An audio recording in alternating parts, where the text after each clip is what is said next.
Ayan! Welcome back to my channel! And today, magpo-fold tayo ng long sleeve t-shirt, long sleeve shirt, and pants. Sa mga hindi pa nakapanood kung paano i-fold yung t-shirt in a Konmari's method or way, pwede mo siyang panoorin dito. Ayan, dito. Dito ba? Dito. Yan, pwede mo siyang balikan. Kung hindi niyo pa din niya kilala si Marie Kondo, yan, pwede mo siyang panoorin dito. So, magsa-start na tayo kung paano natin i-fold ang long sleeve shirt. Okay? So, dito. Ayan na. Adjust ko muna.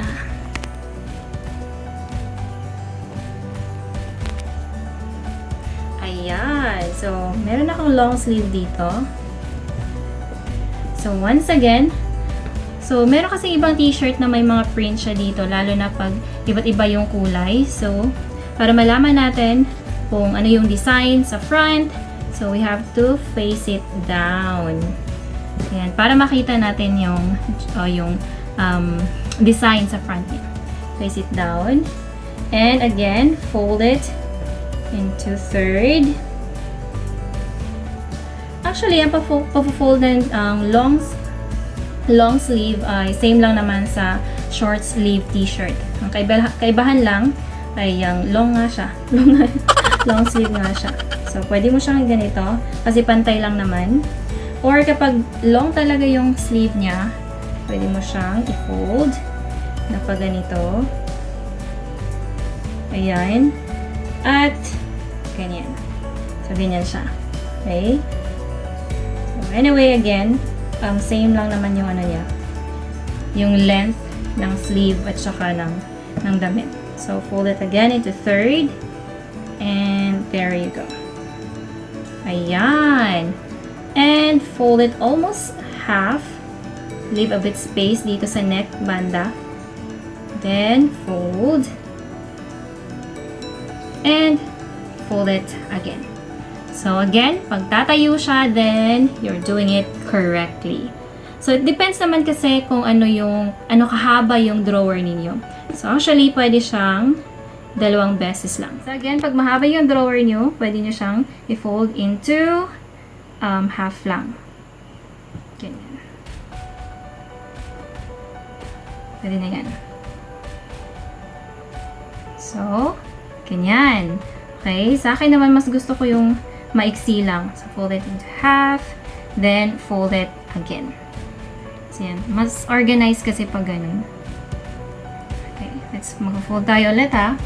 Again, I have here long sleeve t-shirt. Shirt pala. Ako. Basta yun na yun. Then, ayan na. Long siya. I-fold.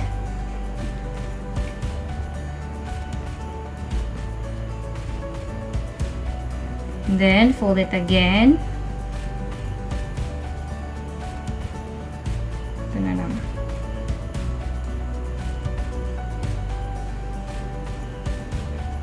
Ganyan. Fold almost into half. Then, fold and fold it again. So, yan! Ito na! So, actually, mabilis lang siya pag thick kasi yung long sleeve ko. And then next naman ang ating pants. So ganito.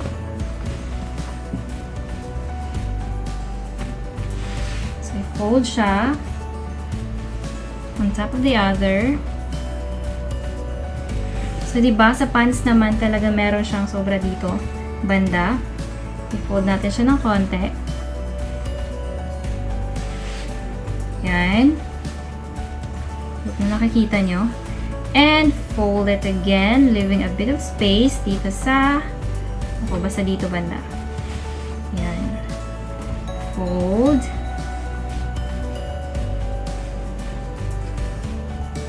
And fold it again. Ayan. So, ganyan lang siya. Alright. So, again, gagawa tayo.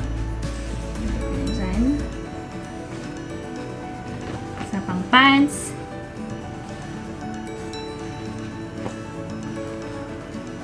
Ito, may sobra siya. I-fold lang ng konti.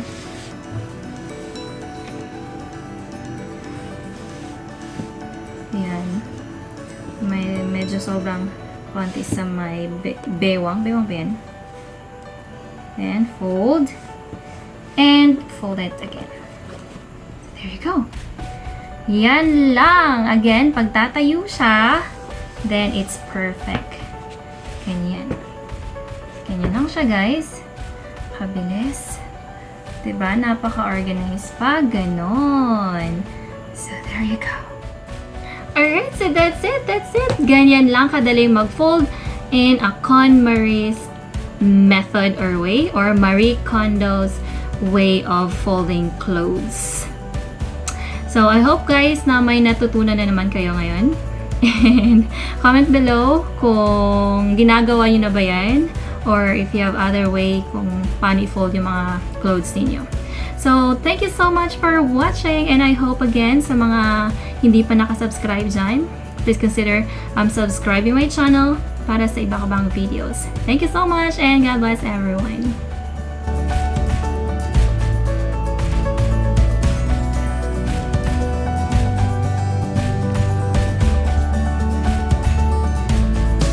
Okay, yan. So, mag-start na tayo.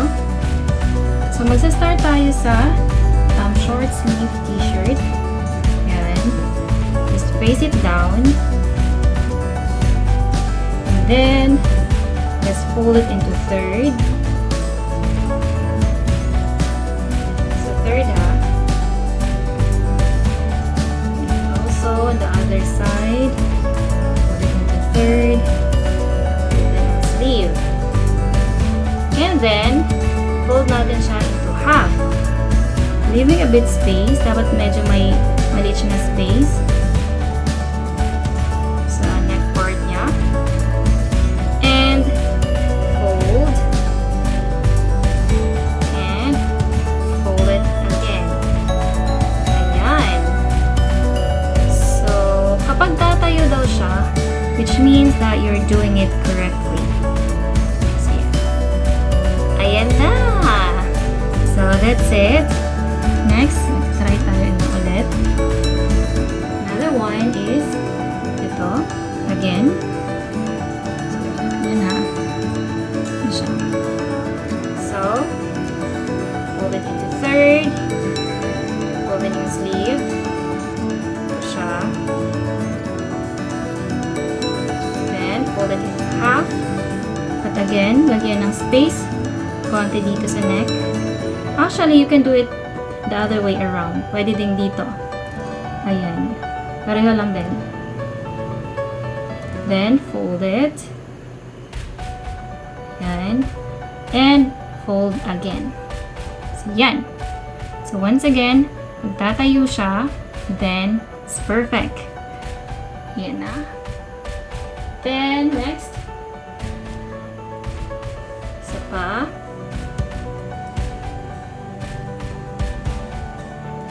Ito lang muna to ito lang muna yung short sleeve. Fold din yung sleeve niya.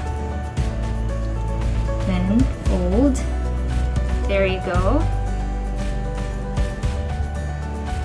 Ayan. And, ayan. Siya. So, once again, pagtatayo siya, which means you're doing it correctly. So, yan lang kadali. There you go. Ayan. Yung spaghetti naman, hindi pa anong tawag nito. Ito. Yung spaghetti strap, the same lang din. So, you have to fold it. Fold natin siya. This way. And then, ganito. At yung straps naman, ayan. Ito siya. So, i-consider siya na as part talaga ng damit. So, ganyan siya. Then, fold. And, fold it again. There you go. Ayan! Yan lang kadali. So guys, di ba? Ang bilis lang. Napaka-organized niya. So pag kukunin mo siya, hindi siya madala lahat ng damit. So yan. Pag ganyan. So tatayo lang yan. There you go. So that's it.